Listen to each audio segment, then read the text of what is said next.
शिवसेनेचे पक्षप्रमुख आदरणीय उद्धवजी ठाकरे, माजी केंद्रीय मंत्री शिवसेना नेते अनंतराव गीते, शेका पक्षाचे प्रमुख भाई जयंतराव पाटील, सर्व महाविकास आघाडीचे प्रमुख नेते, माननीय उद्धव ठाकरे हे पनवेलला पोचलेले आहेत.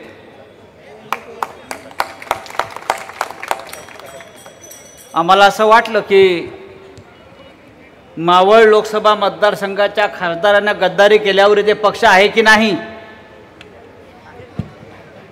पण जनसंवाद नसून जनतुफान निर्माण झालेलं मी पाहतोय. शिवसेना संपूर्ण महाराष्ट्रामध्ये माननीय उद्धवजी जनसंवाद यात्रेच्या निमित्तानं फिरतायत. आता जनसंवाद म्हणजे काय असतो की लहान लहान बैठका घेणं, शाखेत जाणं, कार्यालयात जाणं, पण या संवादाचं रूपांतर ज्या पद्धतीनं भगव्या तुफानात झालेलं आहे, हे तुफान पाहिल्यावर एक खात्री पटते की कितीही डुप्लिकेट शिवसेना येऊ द्यात, बाळासाहेब ठाकरेंची आणि उद्धव ठाकरेंची शिवसेना हीच या महाराष्ट्रामध्ये, या देशामध्ये अजिंक्य आणि अजय राहिल्याशिवाय राहणार नाही. इकडल्या खासदारांनी बेईमानी केली तेव्हा वाघेरे पाटील आपल्यावर जबाबदारी फार मोठी आहे, ही गद्दारी ते कायमची गाडण्याची. पुन्हा या मावळ या लोकसभा मतदारसंघाचं वैशिष्ट्य असं आहे गीते साहेब, रायगड आहे आणि वर मावळ आहे आणि दोन्ही जिल्हे छत्रपती शिवाजी महाराजांचे. या दोन्ही भूमीवर छत्रपती शिवाजी महाराजांच्या पदस्पर्शाने पावन झालेले हे दोन्ही जिल्हे आहेत आणि या मातीला कलंक लावण्याचं काम ज्यांनी केलं इथे, त्यांना इकडली जनता माफ करणार नाही. कालच माननीय उद्धव साहेबांनी फार मोठी घोषणा केलेली आहे आणि ती घोषणा जिथे पोचायची तिकडे पोचलेली आहे. तुमचे नरेंद्र मोदी काय म्हणतात, अब की बार 400 पार. उद्धवजींनी घोषणा दिली आहे, अब की बार भाजपात तडीपार. आणि काल ही तडीपारीची नोटीस उद्धव ठाकरे साहेबांनी काढली आहे. आमच्या शिवसैनिकांवर आतापर्यंत इतक्या तडीपाऱ्या झाल्या, इतके गुन्हे दाखल झाले, पण आता संपूर्ण भाजपला तडीपारीची नोटीस आपल्या पक्षप्रमुखांनी काढलेली आहे. संपूर्ण देशभरातले तडीपार घेऊन हा पक्ष उभा राहिला.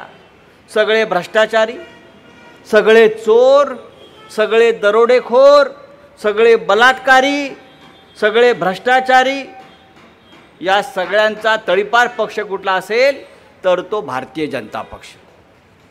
अशा भारतीय जनता पक्षाला या महाराष्ट्राच्या मातीमध्ये स्थान मिळू नये, हा पक्ष इथून कायमचा नेस्तनाबूत केला पाहिजे.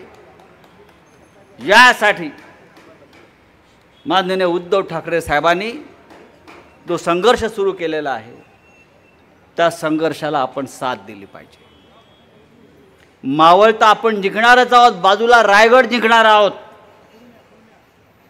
आणि संपूर्ण महाराष्ट्रामध्ये शिवसेनेच्या माध्यमातून महाविकास आघाडीचे 48 पैकी किमान 40 खासदार निवडून आणायचे आणि या दिल्लीतून नरेंद्र मोदीचं सरकार हद्दपार तडीपार करायचं. यासाठी हा जनसंवाद, हा मेळावे ठिकठिकाणी सुरू आहे. काल नरेंद्र मोदी यांनी फार मोठा विरोध केला जयंतराव. खरं म्हणजे या भारतीय जनता पक्षाचे जे प्रमुख लोक आहेत त्यांना शेठ म्हणतात. शेठ, इकडे पण एक शेठ आहेत ना, मी ते शेठ होतात, जनता गरीब होते. नरेंद्र मोदींना पण काही लोक शेठ म्हणतात. हां, शेठ म्हणतात, शेठ. अडाणीचे शेठ ना सगळे. त्या नरेंद्र मोदींनी काल भारतीय जनता पक्षाला 2000ची देणगी दिली. आपण पाहाच वृत्तपत्र पहा. प्रधानमंत्री नरेंद्र मोदी यांनी भारतीय जनता पक्षाच्या निवडणूक निधीला 2000 रुपये देणगी दिली. शेटनी, अरे तुझ्या खात्यामध्ये इलेक्ट्रॉल बॉन्डच्या माध्यमातून, भ्रष्टाचाराच्या माध्यमातून 7,000 कोटी रुपये कसे गोळा केले ते आधी सांगा. सुप्रीम कोर्टाने हा प्रश्न विचारलेला आहे. 7,000 कोटी तुमच्या खात्यामध्ये आले कुठून? आणि तुम्ही 2,000 कोटीची देणगी देऊन नाटक करताय. हे ढोंग भारतीय जनता पक्षाचं आहे. ही लफंगगिरी भारतीय जनता पक्षाची आहे. ती आपल्याला संपवायची आहे. ज्या उत्साहानं आपण पनवेलला स्वागत केलं, मला खात्री आहे मावळपासून रायगडपर्यंत संपूर्ण वातावरण भगवं झाल्याशिवाय राहणार नाही. आणि ते होताना दिसतं आहे.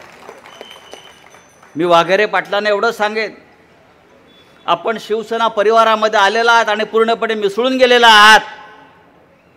आता आमच्या बबनराव पाटलाकडून पण थोडे धडे तुम्ही घ्यायला पाहिजेत.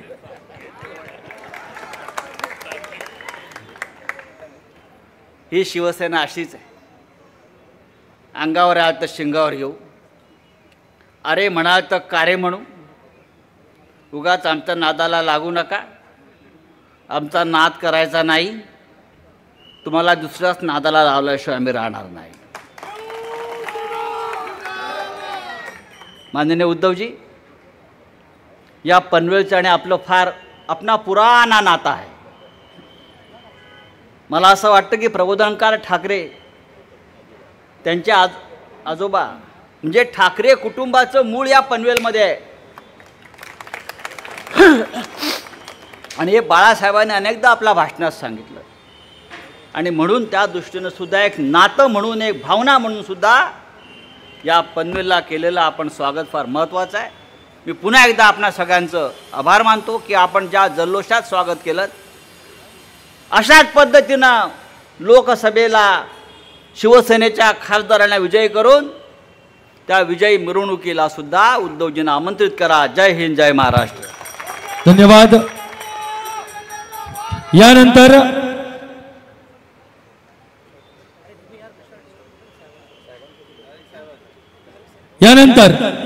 बाळासाहेबांचा वसा आणि वारसा घेऊन संपूर्ण महाराष्ट्र नाही तर संपूर्ण भारत देशात